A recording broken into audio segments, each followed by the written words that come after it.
آقا علیہ السلام نے ہمیں ایک دن سنایا کہ رب کائنات قیامت کے دن ایک عالم اور قاری کو بلائے گا اور بلا کے اپنے عرش کے سامنے کھڑا کرے گا اور فرمائے گا بتا تو میرے لیے کر کے کیا آیا ہے؟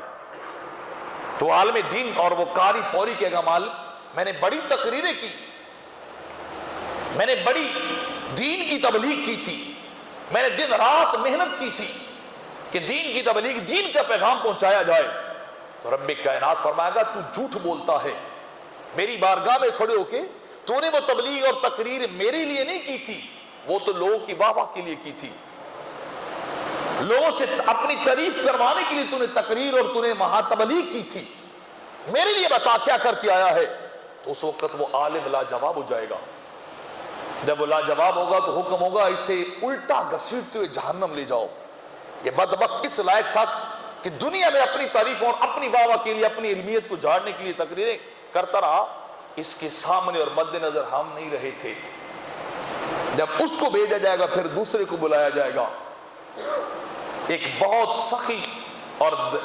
دیالو آدمی کو بلایا جائے گا، جواد آدمی کو بلایا جائے گا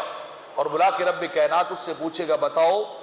میں نے تجھے نعمتیں مال و دولت دیا تھا وہ کہاں خرچ کر کے آئے ہو؟ تو عرض کرے گا مال کے کائنات تو جانتا ہے کہ میں نے وہ سارا مال تیری محبت میں خرچ کر دیا، تیرے راستے میں خرچ کیا، میں نے فلاں چیز بھی بنوائی،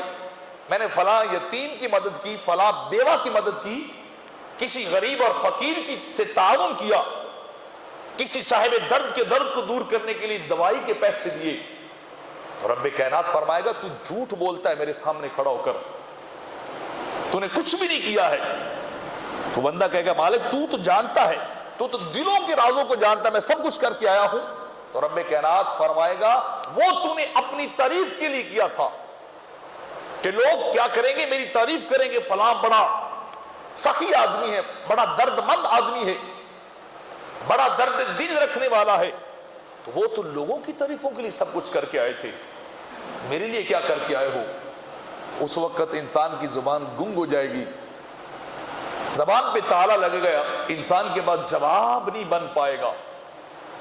تو پھر حکم ہوگا اسے بھی گھسیٹتے ہوئے جہنم لے جاؤ۔ ایک شہید کو بلایا جائے گا اللہ کی بارگاہ میں، مالک کے کائنات اس سے سوال فرمائے گا تجھے میں نے خوبصورت جان دی، تجھے خوبصورت بنایا، سالم العزا اور درست تندرست بنایا، اتنا بتا تو میرے لیے کیا کر کے آیا ہے؟ تو وہ شہید جھٹ بولے گا مالک میرے پاس جان تھی، میں تیرے نام پہ وار کے آیا ہوں، میں جان کو تیرے نام پہ قربان کر کے آیا ہوں، اس سے بڑھ کے میں تیری بارگاہ میں اور کیا دیتا؟ تو مالک کائنات فرمائے گا تو میرے لیے جہاد کر کے نہیں آیا، تو میرے لیے شہید ہو کے نہیں آیا یہاں، وہ تو اپنی بہادری کے چرچے لوگوں کی زبانوں پہ سننا چاہتا تھا، تیرا دل یہ کرتا تھا کہ لوگ کہیں گے کہ یہ بڑا دلیر آدمی ہے، جری آدمی ہے، اور جب تو جہاد میں گیا، لڑنے کے لیے گیا تو لوگوں نے تیری تعریفیں کر دی اور تیری اس نیت کا بدلہ تجھے دنیا میں نصیب ہو گیا، بتا میرے لیے کیا کر کے آیا ہے؟ اس وقت وہ خاموش ہو جائے گا شہید، زبان اس کی بول نہیں سکے گی، تو پھر اسے بھی حکم ہوگا اسے بھی پکڑو اور جہنم کی طرف لے جاؤ، الٹے رخ میں گھسیٹتے ہوئے، پاؤں سے پکڑ کر منہ کے بل گھسیٹتے ہوئے جہنم کی طرف لے جاؤ۔